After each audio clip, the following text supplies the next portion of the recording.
மகனே, யார் என்று நினைத்தாய்? ஓங்காரமாய் வந்து நிற்பது நானே, உன் காவல் தெய்வம் கருப்பண்ணசாமி வந்திருக்கிறேன். மகனே, என் முகத்தை பார். நீ படும்பாடு, உன் குடும்பம் படும் கஷ்டம் எனக்கு தெரியாதா? சாமி, என் குடும்பம் இப்படி சிதைந்து கிடக்கிறதே, நிம்மதி இல்லையே, பிள்ளைகள் பேச்சை கேட்கவில்லையே, சொந்த பந்தமே எனக்கு எதிராக இருக்கிறதே என்று நீ மனமுருகி அழுத குரல் என் காதில் விழாமலாயிருக்கும்?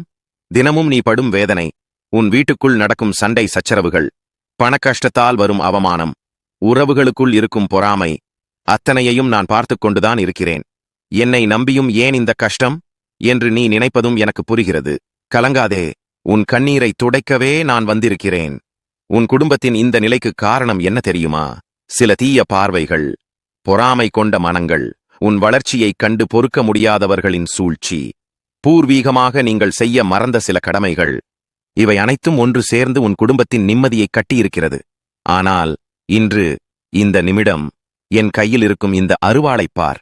இது வெறும் ஆயுதம் அல்ல, இது என் சத்தியம்.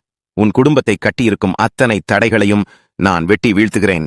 உன் வீட்டைச் சுற்றியிருக்கும் தீய சக்திகளை என் வாளால் விரட்டி அடிக்கிறேன். உன் குடும்பத்தின் மேல் விழுந்த அத்தனை பொறாமை கண்களையும் நான் பிடுங்கி எறிகிறேன். இனி உன் வீட்டில் குழப்பமில்லை, சண்டை இல்லை, சச்சரவு இல்லை. நான் மட்டும் செய்தால் போதுமா? என் பிள்ளையாகிய நீயும் சிலவற்றைச் செய்ய வேண்டும். முதலில் உன் மனதை சுத்தமாக வைத்துக்கொள். குடும்பத்தில் உள்ளவர்களிடம் உன் கோபத்தை குறை. 2 வார்த்தை அன்பாக பேசு. நீ பேசும் அந்த அன்பு உடைந்த மனங்களை ஒன்று சேர்க்கும். பெற்ற தாய் தந்தையரை, வயதில் மூத்தவர்களை மதித்து நட. அவர்களின் ஆசி இல்லாமல் என் ஆசி உனக்கு முழுமையாக கிடைக்காது. உன் உழைப்பில் நேர்மை இருக்கட்டும். உன் சம்பாத்தியத்தில் ஒரு சிறு பகுதியாவது தர்மத்திற்குச் செலவிடு. முக்கியமாக உன் குலதெய்வத்தையும் முன்னோர்களையும் மறவாதே. அவர்களுக்குச் செய்ய வேண்டிய கடமைகளை சரியாகச் செய். நீ அவர்களை நினைத்தால் அவர்கள் உன் சந்ததியையே காப்பார்கள். நீ என் வாக்கை நம்பி நான் சொன்ன கடமைகளைச் செய். இனி உன் குடும்பத்தில் என்ன நடக்கும் என்று நான் சொல்கிறேன், கேட்டுக்கொள். பிரிந்து கிட உறவுகள் உன்னை தேடி வந்து ஒன்று சேரும். உன் பிள்ளைகள் உன் சொல் கேட்டு நடப்பார்கள். அவர்கள் வழியில் இருக்கும் தடைகள் விலகும். வீட்டில் பணத்தட்டுப்பாடு நீங்கும். கடன் தொல்லை ஒழியும். லட்சுமி கடாட்சம் பெருகும். நோய்கள் விலகி ஆரோக்கியம் தழைக்கும். உன் வீட்டில் மங்கள ஓசை கேட்கும். சுப காரியங்கள் தடையின்றி நடக்கும். இதுவரை நீ பட்ட அவமானம் போதும்.